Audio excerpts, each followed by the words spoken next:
Hi, and welcome back to Crochet Every Day with Judy. Today today we'll read from Robin Hood, starting with chapter 13, Friar Tuck and the Bishop of Hereford. A few days after his meeting with the beggar, Robin Hood was seated one sunny morning on a log outside the cave where he and his band lived. Robin was mending a bow, and looking up from his work, he saw Lob the cobbler coming up to him. Lob was now quite well again, and had come from the town with tidings. "News, master, news!" cried the cobbler. "News of whom, good Lob?" asked Robin. "Of the Bishop of Hereford," replied Lob. Robin Hood's brow darkened, for the bishop had been a bitter enemy of his since the wedding of Allen a Dale, and more than that, Robin hated the bishop because the latter was greedy and cruel. "Say on, Lob," cried the outlaw. "The bishop is now in Nottingham town," said Lob, "and tomorrow he rides through Barnesdale Forest. He has been collecting the rent of church lands, and his wallets will be stuffed with gold and silver, for he hath forced every one to pay in full, though times be hard and money be scarce. He hath taken the last penny of the widow and orphan sooner than bate one coin of the heavy and unjust dues laid upon his tenants." "Ah," said Robin quietly, "I think it is time this proud prelate was taught a lesson. I will ask him to dinner." Lob grinned, for he knew what that meant. The rich oppressor who dined with Robin Hood had to pay stiffly for his meal. The next day Robin and a strong band of his men betook themselves to that part of the forest through which the bishop must pass. "Come, kill me a good fat deer," quoth bold Robin Hood, "for the Bishop of Hereford is to dine with me today, and he shall pay well for his cheer." The deer was killed and laid on an open grassy space beside the way, and around it gathered Robin Hood and 6 of his men. The rest of the band were posted in hiding. Now Robin and the men who stayed with him were dressed like poor shepherds. They had laid aside their garb of Lincoln green, their bows and swords, and had clothed themselves in old torn cloaks of grey duffle, with long sheep crooks in their hands. Thus they looked as innocent as possible, and when the Bishop of Hereford came riding along the road with a strong train of attendants, he thought them some shepherds making holiday, for they had made a fire on the green and were dancing round it. But when the bishop came nearer and saw that they had a fine fat deer to roast at their fire, he felt very angry. In his opinion, no one save a noble or a wealthy churchman had a right to eat rich venison, and he felt sure he had discovered a nest of poaching rogues. "What is the matter?" said the bishop. "For whom are you making all this ado? Why do you kill the king's venison for such a small company?" "We are shepherds," replied Robin Hood, "and we keep sheep all the year. We feel disposed to be merry today, so we have killed a fat deer for our feast." When the bishop heard this cool answer, he was ready to burst with rage. He was accustomed to see poor shepherds kneel before him in a most humble fashion, and here was one giving him a careless and insolent reply. "You thieving rogues," he cried, "as sure as I am Bishop of Hereford, you shall hang for this. The king shall know of your doings, and he will send you at once to the gallows." Oh, pardon," said Robin Hood. "A bishop should show mercy. It would be a stain on your lordship's cloth if you were to take so many lives away for the killing of a single deer." "No pardon for you this day," said the bishop. "You must come with me and go before the king." He made a sign to the train of armed attendants who followed him, and several of them came forward to seize the shepherds. But Robin sprang away and set his back against a tree, and drew his horn from beneath his cloak of grey duffle. He set the horn to his lips and blew such a piercing blast that for a moment the bishop and his men were silent in wonder. And at the next moment they were silent in terror, for every bush, every tree, every thicket gave up its man. 70 bold bowmen sprang into sight, each with shaft on string, and waiting but the word of their master to loose their arrows. The bishop's men saw at once that they had fallen into an ambush and fled for their lives. The bishop would have fled with them, but he pulled his palfrey round so hastily that it stumbled and fell on its nose, pitching the bishop clean out of the saddle.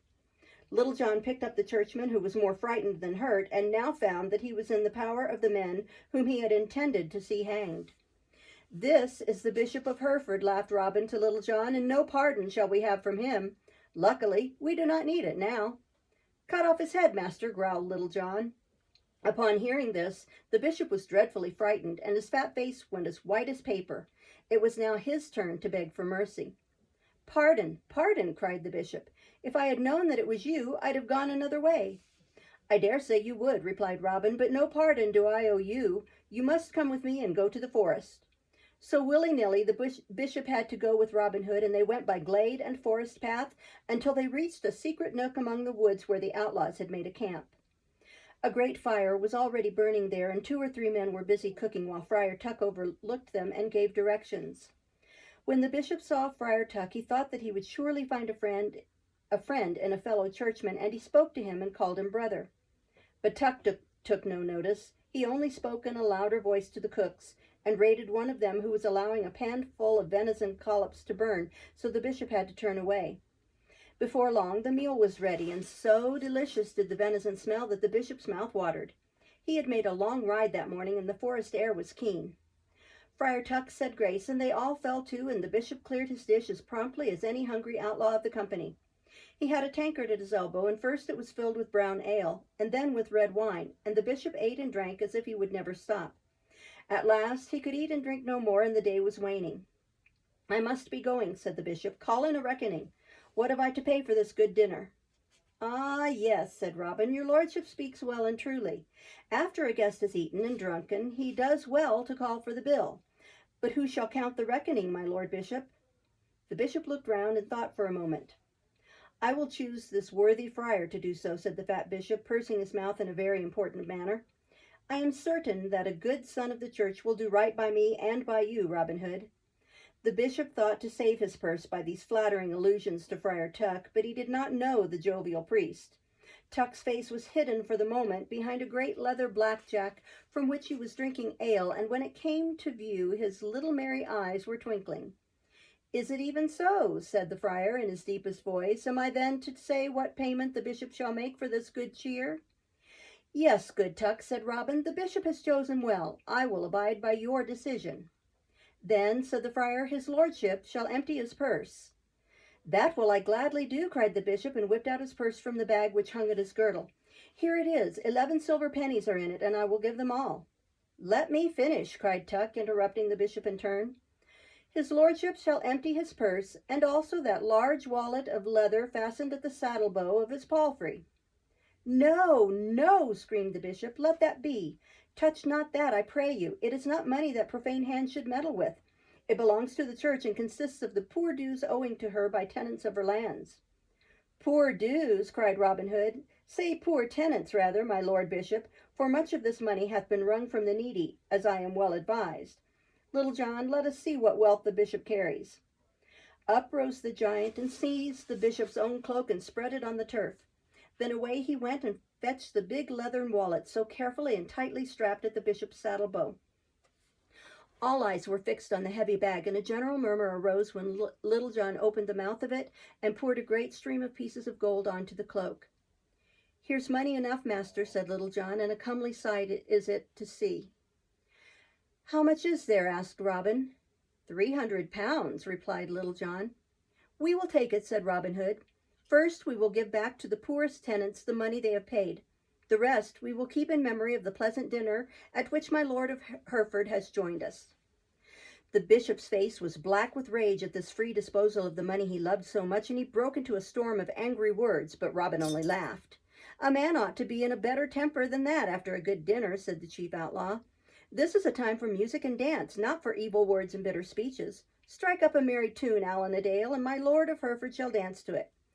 "Aye, that he shall," roared Little John, as Robin Hood seized the fat bishop by the hand. "I will help you, and dance he shall." So to the great delight of the outlaws, Robin Hood and Little John seized the Bishop of Hereford and made him dance to the sweet music of Allan a Dale's harp. The bishop danced with a very ill grace and looked very sour as he hopped up and down, but he was too frightened to disobey. He had lost his money, but he did not want to lose his life, so he danced until he was very tired when Robin Hood bade him get on his palfrey and be off. The bishop did not need to be told twice. He scrambled into the saddle and was off in a moment, making for Nottingham as hard as he could go. Chapter 14. Robin Hood meets with a tinker by the way. When the poor old bishop got back to Nottingham without a penny of his dearly loved money, he took counsel with the sheriff, whose treasure chamber was empty.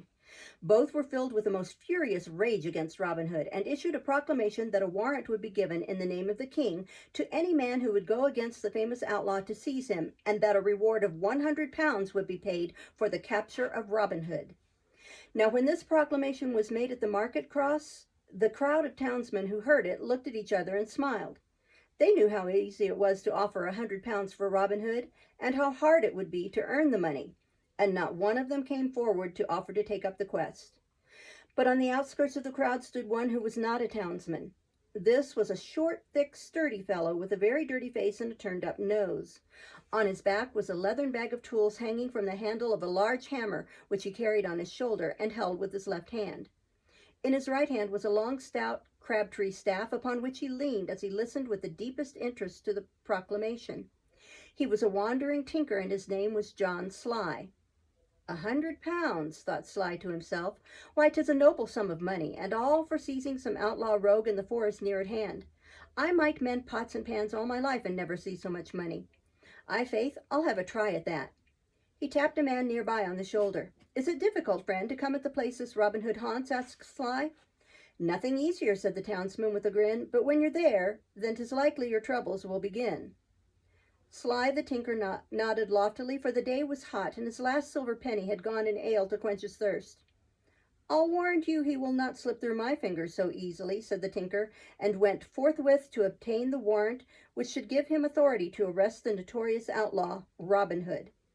Not only did he obtain the warrant, but full information as to the place where he might meet the person named in it, and he set out of town by break of day next morning to make his fortune by seizing Robin Hood.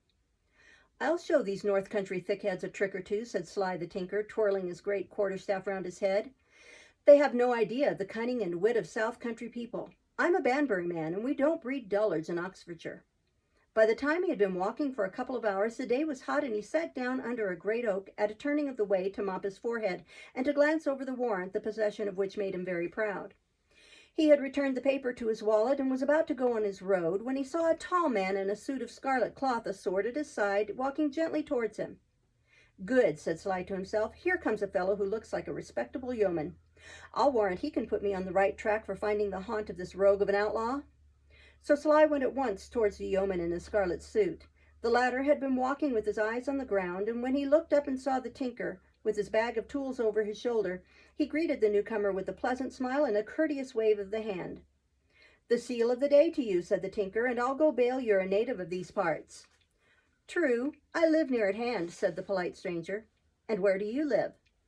I am a tinker. My name is Sly, and I come from Banbury, replied the man of pots and pans. And what is the news with you? Why, I fear me it will not be pleasant for a man of your trade, said the stranger, laughing softly.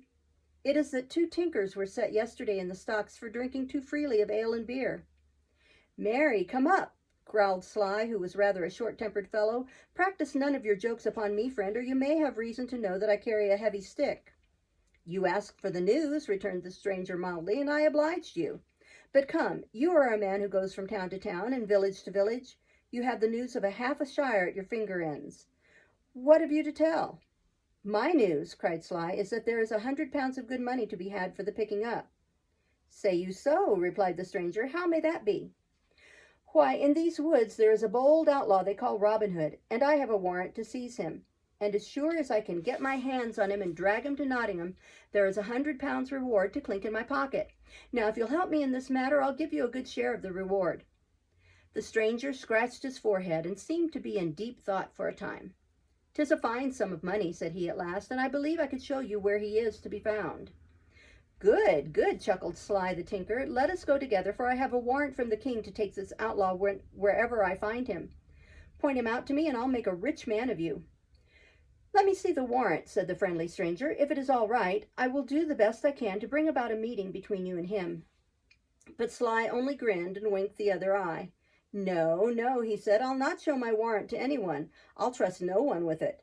Help me to find him, and you shall share the reward. Refuse to help me, and 'tis all one. I'll find him myself. I see you are a cautious fellow, said the stranger. Well, I do not blame you for it. We meet with strange companions on the road in these days. But the reward is great, and I tell you frankly that I should like to share in it. Suppose we go together as far as the Royal Hart, and talk it over with a can of cool ale.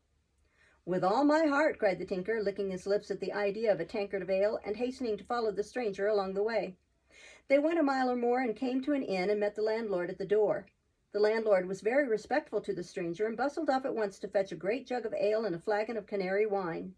The tinker's little eyes glittered again at the sight of such provision, and he tossed off cup after cup with heartiest good will and many expressions of delight at such splendid entertainment. He did most of the drinking, for the stranger only sipped at his cup and explained that he was deep in thought, planning the best and surest way in which to seize Robin Hood. By the time the jug and flagon had been emptied, the tinker's head began to nod, and soon he was snoring peacefully in a corner of the settle.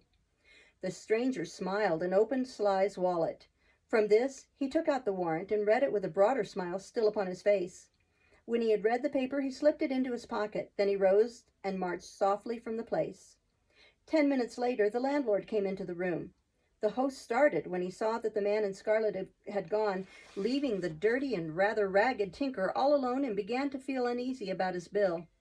He stepped across to the settle and seized Sly by the collar. "Wake up," he said, and shook the sleeping tinker. "No more, friend, no more," said the half-aroused tinker. "I have drunken well already at your expense." "I'll take care it isn't at my expense," cried the landlord. "Wake up, you drowsy rogue, and settle the reckoning." "Settled the reckoning, have you?" said Sly, who still thought he was talking to the stranger in scarlet. "Why, that's noble of you, but trust me, I shall not forget it when we come to sharing up the reward." "I want no reward," shouted the landlord. "Just give me my just dues, and I am content." And with this he gave the tinker such a shake that Sly was fully awakened. "Why? What? How? Where?" said the tinker in confused fashion. "Where is my comrade, the bold yeoman who was to lead me to my journey's end, who was to pay the shot of this day's reckoning?" Then the tinker's eye fell upon his unstrapped wallet. He caught it up and looked in. Now he began to bellow like a bull with a ring in his nose. "Help! Help!" he roared. "I am ruined. I am undone. I have been robbed, plundered, and betrayed. Where is my warrant? My warrant from the king. It is lost and stolen." "Warrant!" cried the landlord. "Who would trust such a fellow as thou art with a warrant? And against whom was it drawn?" "Marry, good host, but I have the warrant from the sheriff of Nottingham himself, and it was a warrant from the king which might have done me good. That is to take a bold outlaw. Some call him Robin Hood." "Robin Hood!" cried the landlord. "Why, this affair becomes stranger and stranger. That was Robin Hood with whom you came here and were drinking. 'Twas Robin in a dress of scarlet instead of green, such as he commonly wears." When the tinker heard this, he opened his mouth and eyes till he could open them no wider, and his uproar was stopped dead in pure surprise and astonishment. At last he gasped, "That Robin Hood! Men told me he was a fierce-looking fellow with a savage face, a true outlaw. Why, that man looked like a worthy yeoman." "Robin carries many faces under one hood," replied the landlord, "but it was he, as sure as I stand here, and as sure as you have drunk a great jug of my best ale and a flagon of my best canary." "But he was going to pay the shot," cried Sly. "He asked me to come hither to drink with him." "I know naught about that," said the landlord in a dry tone. "I only know that my drink is gone, and you must meet the reckoning." "How much?" asked the tinker sadly. 10 shillings, was the reply. 10 shillings, cried the tinker. "I have not 10 farthings in the world." "Then you must hand over your hammer and your bag of tools," said the landlord. "What?" cried Sly. "My hammer and tools? How am I to earn my living?" "You should have thought of that before running into debt," returned the other. The tinker raved and stormed and shouted. He raged against the quiet stranger in scarlet. He denounced the landlord. He swore he would have the law of them all. "Very good," said the landlord, "but the law will be on my side, I think. Here you sit drinking with an outlaw, and when he slips off, you try to cheat me of the reckoning. I fancy the law will have something to say to you about that." The tinker saw that the landlord spoke truth, and that he must even make the best of a very bad bargain. So he gave up his hammer and tools, took up his great crab stick, and left the royal heart in as sad case as ever a tinker found himself. "If only I could come across that rogue in scarlet," he said to himself, and swung his great stick vengefully about his head. "Would I not thrash his jacket for him, a murrain on the knave?" When the tinker came out of the inn, he dashed away along the road, and by sheer good luck took the very track which Robin was following. For before Sly had gone a mile, he caught a bright flash of color at the bend of the path, and next saw the stranger in scarlet standing to watch a herd of deer. Up rushed Sly as fast as he could go, shouting threats and calling on the man in scarlet to turn and face him. Robin Hood turned at once and smiled when he saw the angry tinker. "What knave is this," quoth he, "that draws to me so near?" No knave, roared Sly. "The boot's on the other leg this time. It seems I've found Robin Hood after all, and now I'll show him with my crabtree staff who has done wrong and is to be paid for it." And saying that, he ran in with wonderful nimbleness, and fetched Robin a stunning crack with the great stick. So quick was the tinker that down came the staff whack before Robin could draw his sword. Robin reeled under the shrewd stroke, but managed to draw his blade and face his foe. For 2 or 3 moments he was compelled to dodge hither and thither to escape the sweeping blows. Then in he dashed, for his blood was up and the tinker was forced to act on the defensive. But Sly proved as good a man in defense as in attack. Time and again he caught Robin's blade on his hard crabstick, and metal rang on wood till the forest echoed again. Then with a swift twirl of his huge cudgel, Sly followed up a parry with a stroke at Robin's sword arm, and caught him so smart a rap on the elbow that the arm became numbed from fingertip to shoulder, and the outlaw could hold his sword no longer. "Let us cry halt for a moment, tinker," said Robin. "I would even beg a boon of thee." "A boon indeed," cried the tinker. "Before I grant that, I'll hang you on this tree. Marry, come up, but it seems I've taken the great Robin Hood, and the reward is mine." And upon thought of this, Sly was so merry that he cut a caper, and then looked about to see which road ran toward Nottingham. When Robin saw that the tinker's head was turned for a moment, he seized his horn and blew the forest call. "Nay, nay," roared the tinker, "here is no time to be blowing calls and winding horns. You must come along with me, or I must even give you a few gentle love taps with this little persuader of mine," and he made his mighty crabtree whistle through the air. But at that instant up bounded Little John and Will Scarlet, running to the aid of their master. The tinker stared in surprise at Little John, for he had never seen such a giant of a man before. "By my faith," cried Sly, "but here comes the stoutest knave I ever set eyes on.